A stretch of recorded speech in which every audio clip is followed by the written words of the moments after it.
Start. महोदय, जैसा कि माननीय सदस्य जानते हैं, कल दूसरे सदन में इसी तरह की बहस थी। मुझे वहाँ भी कुछ देर बैठना पड़ा। इस कारण यहाँ जो भाषण हुए उन सबको मैं सुन नहीं सकी। मुझे सुनकर दुख है कि कुछ माननीय सदस्यों ने इस अवसर पर भी हमारे विदेश विभाग को बुरा भला कहा। सेवाओं पर दोषारोपण करके सरल रास्ता निकालने का प्रयत्न ऐसी प्रवृत्ति है जिसकी मैं निंदा करती हूँ। मैं यह नहीं कहती कि हमने गलतियाँ नहीं की हैं और हमारे सभी प्रतिनिधि हमेशा योग्य ही होते हैं।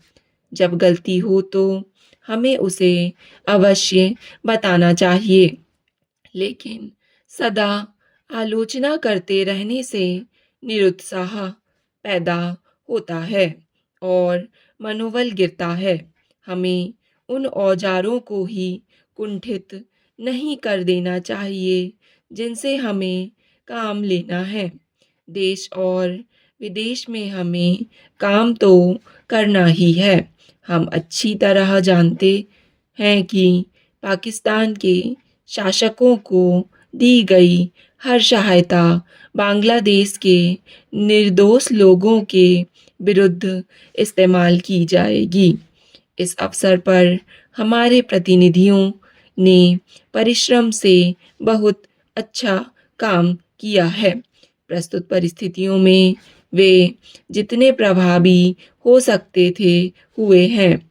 कुछ सरकारों के विचार निश्चित हैं और यदि उनमें सहानुभूति भी पैदा की जाए तो भी वे इस प्रकार के मामले में कोई स्पष्ट बात कहने को तैयार नहीं होंगे।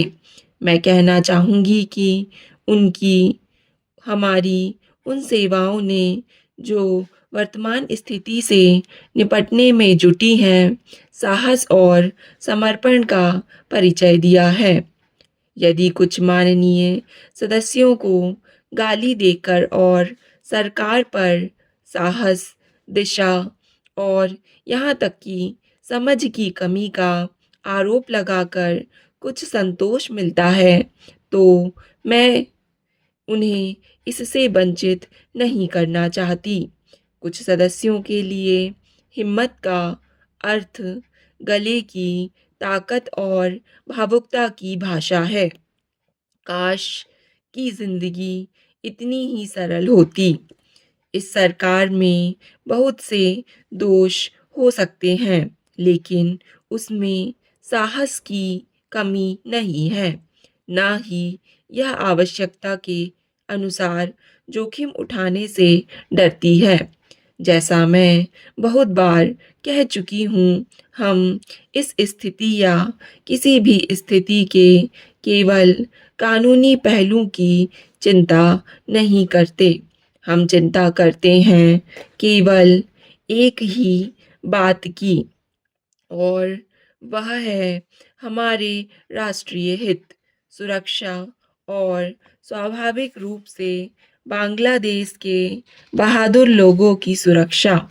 इसी कारण से शांति से काम करने का महत्व है। महोदय, मान्यता शब्द की तरफ से मांग आई है, मानो कि मान्यता देने से ही वे बहुत सी कठिनाइयाँ हल हो जाएंगी जो बांग्लादेश के लोगों के सामने हैं, हमारे देश के सामने हैं और विशेषकर हमारे सीमांत राज्यों अर्थात पश्चिम बंगाल, असम, त्रिपुरा और मेघालय के समक्ष है। हमने इस प्रश्न के हर पक्ष पर बड़ी गहराई से सोच विचार किया है। जैसा कि मेरे साथी ने बताया है, इसकी हम निरंतर समीक्षा करते रहते हैं। हम इसकी प्रतीक्षा नहीं करते कि दूसरे देश इस विषय में क्या करते हैं? इस बारे में या अन्य मामलों के बारे में हम जो भी निर्णय करेंगे, वह स्थिति के हमारे अपने ही स्वतंत्र मूल्यांकन के अनुसार और इस बात को ध्यान में रखकर होगा कि हमारे हित व्यापक अर्थ में किस तरह पूरे होते हैं। कल मैं अपनी वर्तमान कठिनाइयों में से संभावित खतरों और बोझों के बारे में जानबूझकर बहुत संयत भाषा में बोली थी। वह इस कारण नहीं कि मैं बोझों या खतरों से आज या कभी डरी हूँ, बल्कि इस कारण कि मैं चाहती हूँ कि माननीय सदस्य इन सब विषयों पर गहराई से विचार करें। खतरों का तभी सामना किया जा सकता है जब आदमी इसके लिए तैयार हो। जैसा मैंने पहले कहा और फिर से दोहराना चाहूँगी कि यह समय दलगत प्रतिद्वंद्विता का नहीं है। हम सबको मिलकर एक साथ खड़े रहना चाहिए और हमारे सामने जो अधिक काम हैं, उनमें एक दूसरे की सहायता करनी चाहिए। सांप्रदायिक प्रवृत्तियों को दबाना चाहिए। मेरे विचार में सब पार्टियों को सहायता करनी चाहिए कि बांग्लादेश और शरणार्थियों का प्रश्न सांप्रदायिक स्तर तक गिरने पाए, बल्कि अपने सही स्तर पर ही बना रहे, जो राष्ट्रीय और अंतर्राष्ट्रीय स्तर हैं।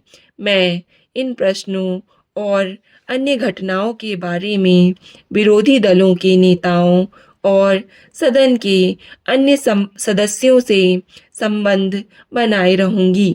मैं अपनी तरफ से सदस्यों को इस विषय पर अपनी बात मुझसे आकर कहने और उनके पास जो कोई जानकारी हो उसे बताने की पूरी छूट देती हूँ। साथ ही इस समय इससे अधिक और कुछ कहने को नहीं है। मैं बस इतना ही कहना चाहूँगी कि हम निराश ना हों। हमें अपने और अपने लोगों पर भरोसा होना चाहिए। हमें बांग्लादेश की वीर जनता और अपने अधिकारों के लिए लड़ने के संकल्प पर भरोसा होना चाहिए। महोदय, इस वर्ष भारतवर्ष के सामने बहुत प्रकार की जटिल समस्याएं हैं और यह ऐसा समय है जब सबसे यह अपेक्षा की जाती है कि आप सदा भारत की सुरक्षा और उसकी उन्नति के लिए कटिबद्ध होंगे। आपको मालूम ही है कि जब से यह प्रश्न हमारे सामने आया है कि भाषा के आधार पर देश के विभिन्न भागों का पुनर्गठन किया जाए, तब से देश में बहुत प्रकार के आंदोलन खड़े हुए हैं। सरकार ने जनता की इच्छा और मांग को देखते हुए उसके लिए एक विशेष आयोग नियुक्त किया और यह आशा की जाती थी कि उसकी जो कुछ भी सिफारिशें होंगी वे सबको मान्य होंगी और आपस के मतभेद के लिए कोई स्थान न होगा।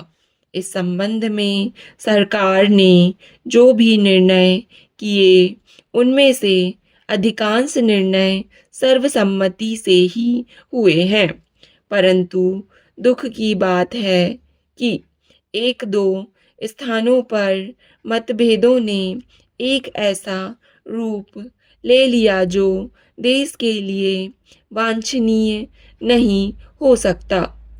दुर्भाग्यवश आपका यह क्षेत्र भी उन क्षेत्रों में से एक है। मुझे इस बात की बड़ी प्रसन्नता है कि आपने भारत सरकार के साथ सदा सहयोग करने और हर प्रकार से उसके निर्णय को मानकर देश के सुगठित प्रशासन में हाथ बटाने का विश्वास दिलाया है। स्टॉप।